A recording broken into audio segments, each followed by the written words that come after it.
Hello and welcome to my first video where I'm making red curry and a Chinese style chicken soup. The red curry is a Thai style curry. I'm washing the vegetables here. I'm using my fingers to help rub things off, and here I'm placing them on a cutting board and cutting them.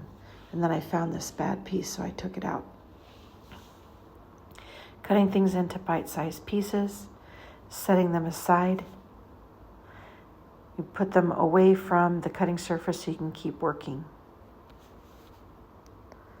We have potatoes, carrots. Don't ask me about the cucumber. I was going to show how to cut it. I did make a video on how to cut cucumbers in different styles, but I took it out of here so it wasn't so long. Trying to make these cute by cutting notches in a V shape into the side of the carrot. It works better if you make the carrot shorter.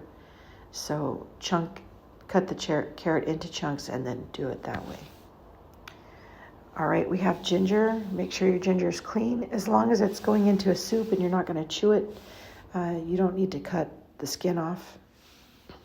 Some dishes you would peel the skin and cut it into little pieces or smash it, like this garlic that did not smash.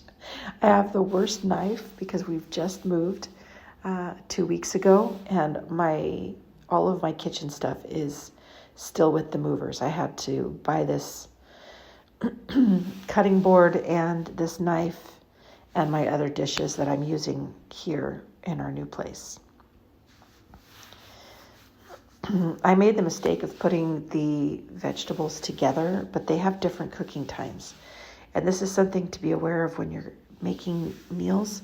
Separate your vegetables according to cooking time if you're going to blanch them. And I'll show you blanching in a minute.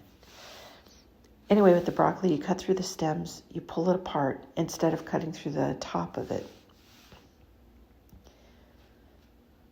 Let me know if you like the speed of the visual, if you think I should slow it down.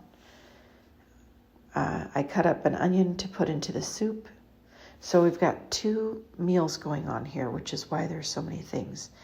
The broccoli stems, which I forgot to blanch, so I threw them into the soup later because they could just boil.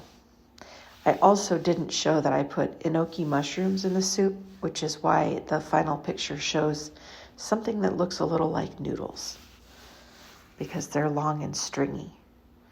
Okay, we've got all the vegetables cleaned and chopped, so now it's time to work with our meat. Avoid working with your meat first. I should have trimmed this meat better because it went into the soup and the soup ended up being somewhat fatty. There's a way to deal with that. But at this point, I really just wanted the chicken for my meal. If you have a roast chicken or another kind of thing like frozen chicken breasts or something, then there's a different way to prepare things. Roast chicken, you just peel it off and add it to your curry and let it warm up. That was my soup. I put the lid on. I need to scrape the scum off, which I tried to do, but I gave up because a plastic spoon just doesn't do the job. You need to use something with a long handle that has a big spoon so you can get all of the little gray bits from the chicken. I gave up. And now we're moving on to blanching our vegetables. We're lightly boiling them. I should have put them in separately. So if I had done it separately, I would have put in the broccoli, given it less than 3 minutes just to let it brighten up, pulled it out, added the carrots, 3, 4, or 5 minutes. I'd take it out and then put in the potatoes and put a lid on them. Let the potatoes cook 7 to 10 minutes.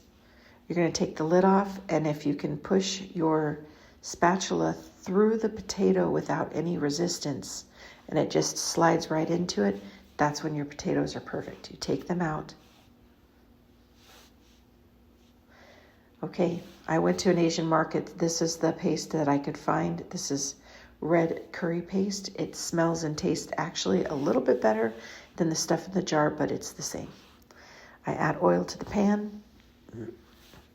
And I put in a spoon of curry paste and started warming it up in the pan. I had to turn down my heat though because it was a little too hot and things were cooking quite nicely. When you do this, don't have the pan too hot. About medium is fine. It's better to be patient, let it take its time. I added the coconut milk, and then I added more coconut milk, but here's where I would put in cornstarch and chicken broth. You're going to put a tablespoon of cornstarch into the chicken broth, stir it up, and then pour the cold chicken broth, or however it comes, in one can into your curry, and that will give it a better flavor. I added about a tablespoon of fish sauce. If you don't have fish sauce, you don't need to add it, but fish sauce and lemongrass make Thai curry taste really good. I didn't have lemongrass. We ate the soup last night for dinner, and today we'll eat the curry. Curry actually tastes better the next day or day or two because the flavors have a chance to marry. They say marry because the flavors combine. But you can see that the chicken here is really tender because I boiled it until the skin was pulling away from the bone, and even my plastic spoon was able just to pierce right through the meat. So I'm separating it so that I can mix the chicken in with my curry. If you want to just cook a piece of chicken and lay it on your curry and eat it that way, you can do that as well. So check in the description for the recipe.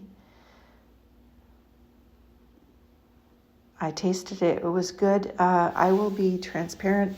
I didn't have cornstarch, so I used pancake mix, and it is too thick. And I should have used chicken broth instead of a second can of coconut milk. But that's my chicken soup, and that's my curry.